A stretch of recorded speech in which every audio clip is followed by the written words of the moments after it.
Zee 24 तास, एक पाऊल पुढे.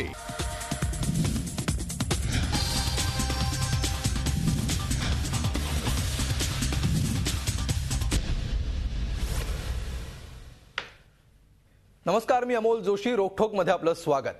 कोळसा खाण घोटाळ्याचा स्टेटस रिपोर्ट कोर्टाला सादर करण्यापूर्वी कायदा मंत्री आणि पंतप्रधान कार्यालयाला सीबीआयनं दाखवल्याचं सीबीआयच्या संचालकांनी कबूल केलं आणि देशाच्या राजकीय वर्तुळात एकच खळबळ उडाली. सीबीआयला सत्ताधारी पक्ष वापरून घेत असल्याच्या विरोधकांच्या आरोपाला या घटनेनं पुष्टी मिळाल्यामुळे विरोधक आक्रमक झालेत. सर्वोच्च न्यायालयानं सुद्धा सीबीआय आणि सरकारवर ताशेरे ओढलेत. आज आपण याच विषयावर चर्चा करणार आहोत. सुप्रीम कोर्टाच्या ताशेऱ्यांमुळे सत्ताधारी पक्ष सीबीआयच्या कामामध्ये ढवळाढवळ करत असल्याच्या आरोपांवर शिक्कामोर्तब झालाय का? सध्याच्या राजकीय व्यवस्थेत सीबीआय स्वतंत्रपणे खरोखरच काम करू शकेल का?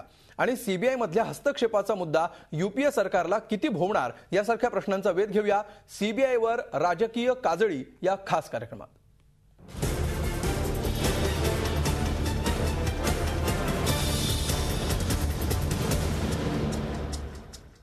आणि या विषयावर चर्चा करण्यासाठी आपल्या स्टुडिओमध्ये आहेत शिवसेनेचे खासदार आणि ज्येष्ठ पत्रकार भारतकुमार राऊत, त्याचबरोबर मार्क्सवादी कम्युनिस्ट पक्षाचे नेते अजित अभ्यंकर, आणि त्याचबरोबर पुण्याच्या स्टुडिओतून या चर्चेत सहभागी होत आहेत काँग्रेसचे प्रवक्ते डॉक्टर रत्नाकर महाजन. तुम्हा तिघांचंही स्वागत या चर्चेमध्ये. चर्चेला सुरुवात करण्यापूर्वी आपण बघूया या विषयाबाबतचा एक खास रिपोर्ट. सीबीआयच्या कामात राजकीय हस्तक्षेप कशासाठी? कुणाच्या सांगण्यावरून बदलला अहवाल? हे सवाल आहेत भारताच्या सर्वोच्च न्यायालयाचे. कोळसा खाण घोटाळ्याचा स्टेटस रिपोर्ट सुप्रीम कोर्टाला सादर करण्यापूर्वी तो कायदा मंत्र्यांसह पंतप्रधान कार्यालयाला दाखवल्याची कबुली सीबीआयचे संचालक रणजित सिन्हा यांनी प्रतिज्ञापत्राद्वारे दिली.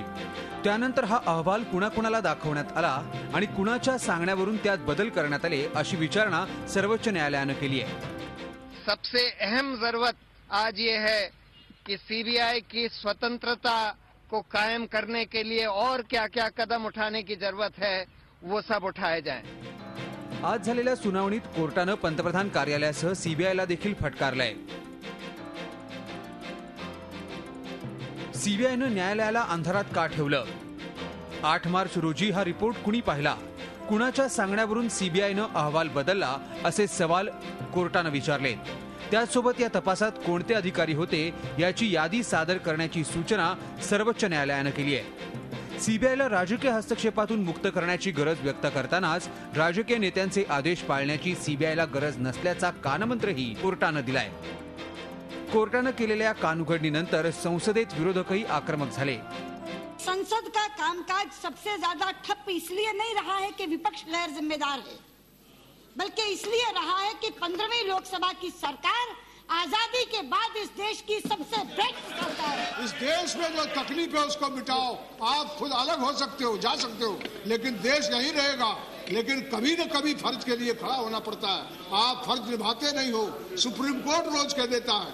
इतनी बुरी हालत हमारी कभी नहीं थी. ये जो सारे स्कीम है, इनके बारे में एक भी आपने कोई ठीक और ठोस कदम उठाया.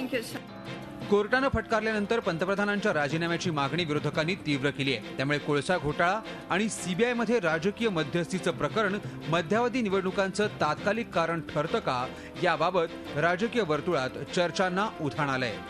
Bureau report, Zee Media. आणि चर्चेला सुरुवात करण्यापूर्वी आपण बघूया आजचा रोखठोक प्रश्न. आजचा आमचा प्रश्न आहे, सर्वोच्च न्यायालयाच्या ताशेऱ्यानंतर तरी सीबीआय मधील राजकीय हस्तक्षेप कमी होईल का? या विषयावर तुमचं मत मांडण्यासाठी www.facebook.com/झी24तास वर जाऊन तुम्ही तुमचं मत नोंदवू शकता. त्याचबरोबर 24तास.com वर लॉग इन करून सुद्धा तुम्ही तुमचं मत नोंदवू शकता. कार्यक्रमाच्या शेवटी आपण बघणार आहोत की या विषयावर लोकांनी काय कौल दिलाय. अशा प्रकारे सीबीआयवर आज ताशेरे ओढण्यात आले. राजकीय पक्षांकडून सीबीआयच्या वापराबद्दल, गैरवापराबद्दल सातत्याने वर्षानुवर्ष चर्चा होत आलेली आहे. मात्र आज जे प्रकरण घडलं, आज ज्या प्रकारचे ताशेरे सुप्रीम कोर्टाने ओढले, त्यातून अनेक प्रश्न निर्माण झालेले आहेत आणि याचीच चर्चा आपण इथून पुढचा 1 तास करणार आहोत. भारतकुमार राऊतांपासून आपण चर्चेला सुरुवात करूया. राऊत सर, गेल्या अनेक वर्षांपासून तुम्ही पत्रकारितेत आहात, त्यानंतर तुम्ही राजकारणात आहात. इतक्या वर्षांच्या कालावधीमध्ये अशा प्रकारे सीबीआयच्या कार्यक्षमतेवर, सीबीआयच्या हेतूंवर किंवा सीबीआय आणि सरकार यांच्यामध्ये होत असलेल्या साट्या लोट्यावर सुप्रीम कोर्टांकडून इतके गंभीर ताशेरे यापूर्वी कधी ओढले गेलेत की हा पहिलाच असा प्रकार आहे? मी अनेक वर्ष पत्रकारिता असल्यामुळे या सीबीआय आणि सरकारशी संलग्न अशा तपास यंत्रणांबद्दल बघत आलेलो आहे, बोलत आलेलो आहे, त्यांचं वाचत आलेलो आहे.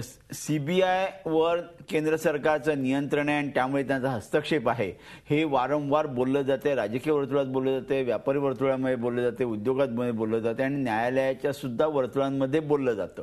परंतु अशा तऱ्हेने सर्वोच्च न्यायालयाने थेट सीबीआय बद्दल बोलणं असं मला वाटतं, माझ्या स्मरणाप्रमाणे हा पहिला प्रसंग असावा, निदान इतक्या सिरियसली बोलण्याचा हा पहिला प्रसंग असावा.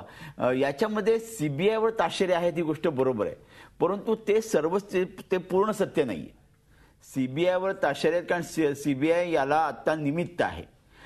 खरं म्हणजे मला असं वाटतं सर्वोच्च न्यायालयाच्या मी ते सगळं जे बघत होतो तर मला असं वाटतं की सर्वोच्च न्यायालयाचा रोख हा केवळ सीबीआयवर नसून सीबीआयच्या मार्फत त्यांचा केंद्र सरकारच्या वर आणि ज्यांनी सीबीआयच्या डायरेक्टरनी ज्यांना पॉलिटिकल एक्झिक्युटिव्ह असं म्हटलेलं आहे, पॉलिटिकल एक्झिक्युटिव्ह याचा अर्थ केंद्रातले मंत्री, यांच्यावर त्यांचा रोष आहे आणि तो रोष त्यांनी व्यक्त केलेला आहे. मला असं वाटतं की ही धोक्याची घंटा ही सीबीआयला आहेच, परंतु त्याचबरोबर त्याहीपेक्षा मोठ्या प्रमाणात ही केंद्र सरकारच्या बाबतीमध्ये धोक्याची घंटा आणि नापसंतीची मत हे सर्वोच्च न्यायालयाने व्यक्त केलेलं आहे.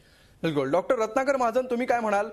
इतके गंभीर ताशेरे पहिल्यांदाच ओढले गेलेत की अशा प्रकारे यापूर्वी सुद्धा घटना घडलेल्या आहेत, त्यामुळे आजच्या घटनेकडे फारसं गांभीर्यानं बघण्याची गरज नाही असं तुम्हाला वाटतं? सर्वोच्च न्यायालय हे आपल्या देशातल्या न्यायप्रणालीतलं सर्वोच्च न्यायालय आहे. त्याच्यावर न्यायालय कुठलंही नाही. त्यामुळं आज झी 24 तास एक पाऊल पुढे.